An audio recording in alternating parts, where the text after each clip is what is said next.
Right. Question number 24, பாருங்க.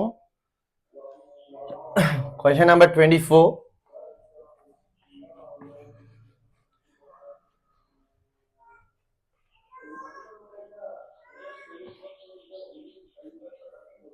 Right. Question number 24, பாருங்க. உருவானது முறையே 5 கிலோகிராம், 3 கிலோகிராம் திணிவுகளை கொண்ட A, B எனும் குற்றிகள் கரடான கிடைத்தரை மீது வைக்கப்பட்டிருப்பதை காட்டுகிறது. ஏயின் மீட்பரப்பிற்கும் தரைக்கும் இடையிலுள்ள உராய்வு குணகம் 0.4 பியின் மேற்பரப்பிற்கும் தரைக்கும் இடையிலுள்ள உராய்வு குணகம் 0.5 ஆகும். குற்றி ஏயின் மீது 75 நியூட்டன் பருமனுடைய விசை தொழிற்படும் போது குற்றிகள் ஏக்கும் பிக்கும் இடையிலுள்ள மருதாக்க விசையின் பருமன் யாது? சவுண்ட் கிளியர் தானே? டிஸ்டர்ப் இல்லையே? ரைட், ஓகே, சரி, ஓகே. பாருங்க, உருவானது முறையே 5 கிலோகிராம், 3 கிலோகிராம் திணிவுகளை கொண்ட A, B எனும் குற்றிகள் கரடான கிடைத்தரை மீது வைக்கப்பட்டிருப்பதை காட்டுகிறது அப்படின்னு சொல்றாரு.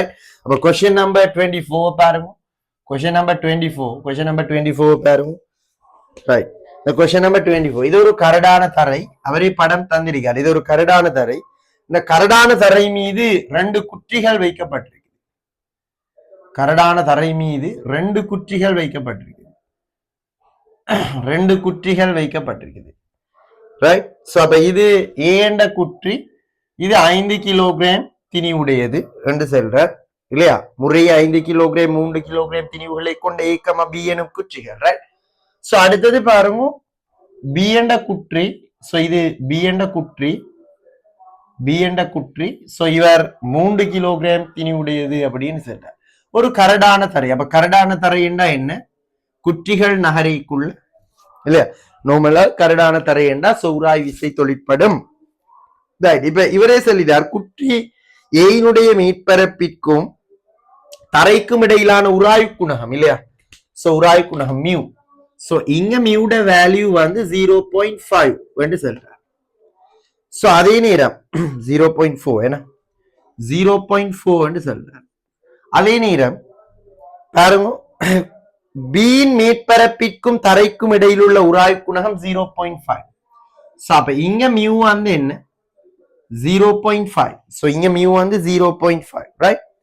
குற்றி ஏயின் மீது 75 நியூட்டன் பருமனுடைய விசை தொழிற்படும் போது, சோ இந்த குற்றி மீது பாருங்க, இந்த குற்றி மீது 75 நியூட்டன் பருமனுடைய விசை என்ன செய்தான்? தொழிற்படுது. ரைட். இப்படி தொழிற்படும் போது குற்றிகள் ஏக்கும் பிக்கும் இடையில் உள்ள மருதாக்க விசை. முதல்ல நாங்க என்ன செய்வோம்டா, இப்படி ஒரு விசை புறவிசை தொழிற்படைக்குள்ள, ஒரு புறவிசை தொழிற்படைக்குள்ள இந்த தொகுதி என்ன செய்யும்? இந்த புறவிசை தொழிற்படுகிற டிரெக்ஷன்ல கண்டிப்பா ஆறுமுடுக பார்க்கும் இல்லையா? இந்த டிரெக்ஷன்ல என்ன நடக்கும்? இவர் ஆறுமுடுகுவார். ரைட். அப்ப இப்ப இதுல தாக்குற விசைகள் எல்லாம் நோட் பண்ணினால் எங்களுக்கு தெரியும் 5 கிலோகிராம் என்றா இவர நிறை இங்க தாக்கும் இல்லையா? அப்ப 50 நியூட்டன் இங்க தாக்கும். இவர் 3 கிலோகிராம் என்றா அவர புவியீர்ப்பு மையத்தில இருந்து 30 நியூட்டன் தாக்கும். அதே நேரம் தரைக்கும் குற்றிக்கும் இடையில ஒரு மருதாக்கம் இருக்கும். அப்ப இந்த மருதாக்க விசையோட வேல்யூ இந்த இடத்துல RA என்று குறிப்போம். இங்கேயும் மருதாக்க விசை ஒன்று இருக்கும், RB என்று குறிப்போம் இல்லையா? அப்ப இது நிலைக்குத்து விசைகள். இந்த குச்சி மீது தொழிற்படுகின்ற நிலைக்குத்து விசைகள் தான் இது. கிடை விசைகள் எப்படி வரும்? இந்த தரை பாருங்க, தரை ஒரு உராய் விசையை கொடுக்கும், FA என்று சொல்லுவோம். அதே மாதிரி தரை குற்றி பிக்கு ஒரு உராய் விசையை கொடுக்கும், FB என்று வரும். எங்களுக்கு தெரியும் இந்த திசையில புறவிசை தொழிற்படுறபடியால அந்த புறவிசையின் திசையில ஆறுமுடுக பார்ப்பார். சோ அப்ப அதுக்கு ஆப்போசிட் டிரெக்ஷன்ல தான், அவர் இயங்குற திசைக்கு ஆப்போசிட் டிரெக்ஷன்ல தான் என்ன தொழிற்படும்? விசை தொழிற்படும். ஆப்போசிட் டிரெக்ஷன்ல விசை தொழிற்படும். அப்ப FA FB என்று வரும். அதே நேரம் இந்த ஏ குற்றியின் அந்த நிலைக்குத்து மேற்பரப்புக்கள் தொடுகையில இருக்கிறபடியால இது ரெண்டுக்கும் இடையில என்ன இருக்கும்? ஒரு மருதாக்க விசை இருக்கும். அப்ப ஆர் என்று எடுத்தால் இது ஆர். அதாவது ஏ இவருக்கு ஆரண்ட விசையை கொடுத்தா சமணம் எதிர்மா இவர் அவருக்கு ஒரு ஆரண்ட விசையை கொடுப்பார். ரைட். சோ இப்படி எங்கள்கிட்ட கேட்டது இந்த ஆற வேல்யூ என்னன்றதுதான் எங்கள்கிட்ட கேள்வி இல்லையா? சோ இந்த ஆற பருமன் என்னன்றதுதான் எங்கள்கிட்ட கேள்வி. ஆரை கண்டுபிடிக்கலாம் இல்லையா? வார கண்டுபிடிக்கலாம். வார கண்டுபிடிப்போம். எப்படி ஆரை கண்டுபிடிப்போம்? முதல்ல இந்த உராய் விசைட பருமனை கண்டுபிடிக்க வேண்டும். இது கிடைத்தரையில இயங்குகிற குற்றிகள் என்றபடியால நிலைக்குத்து விசைகள் சமனாக இருக்கும். அப்ப ஆர் ஏ என்ற மருதாக்கம் 50 நியூட்டனுக்கு சமன், ஆர் பி என்ற மருதாக்கம் 30 நியூட்டனுக்கு சமன். எங்களுக்கு தெரியும் உராய் விசைக்குரிய சமன்பாடு F is equal mu r. ஆகவே எஃப் ஏ என்ற உராய்வு எப்படி வரும்? எஃப் ஏ பாருங்க, ஏ என்ற குற்றிக்கு தரையால் வழங்கப்படுகிற உராய்வு எப்படி வரும்?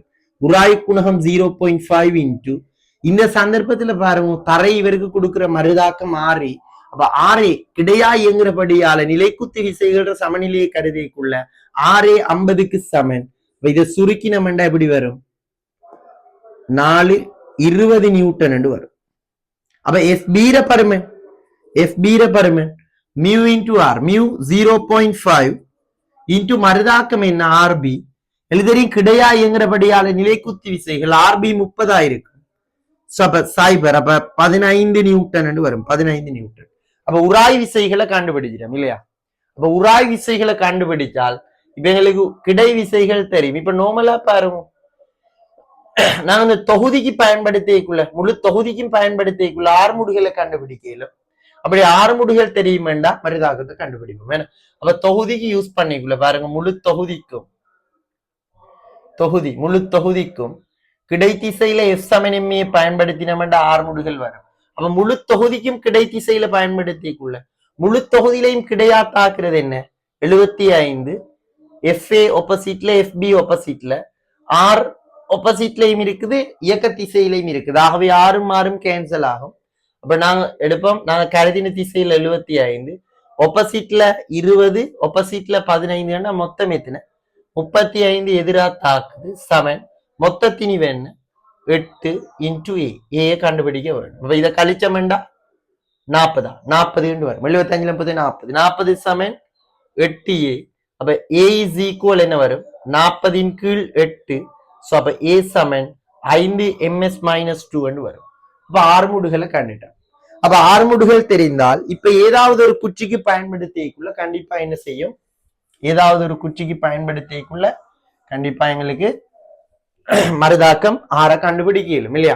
பாருங்க, அப்ப குற்றிகள் ஏக்கும் பிக்கும் இடையில் உள்ள மருதாக்க விசையிட பருமனை கண்டுபிடிக்கலும். நான் என்ன செய்யறேன்? 3 கிலோகிராம் குற்றிக்கு பயன்படுத்துறேன். கிடைத்திசையில ஆறுமுடுகிறபடியால ஆறுமுடுகும் திசையில எஃப் சமன் எம்ஏ போடுவோம். பாருங்க இந்த குச்சி, சோ அந்த குச்சியில பாருங்க கிடையா 2 விசை தாக்குது. ஒன்று பி குற்றி கொடுக்குற, ஏ என்ற குற்றி கொடுக்குற, பி குற்றிக்கு பயன்படுத்துற. அப்ப ஏ என்ற குற்றி கொடுக்குற மருதாக்கம் அதே நேரம் தரையால கொடுக்கப்படுகிற உராய்வு எஃப்பி. அப்ப இது ரெண்டும் தான் கிடை விசையா இருக்குது பாருங்க.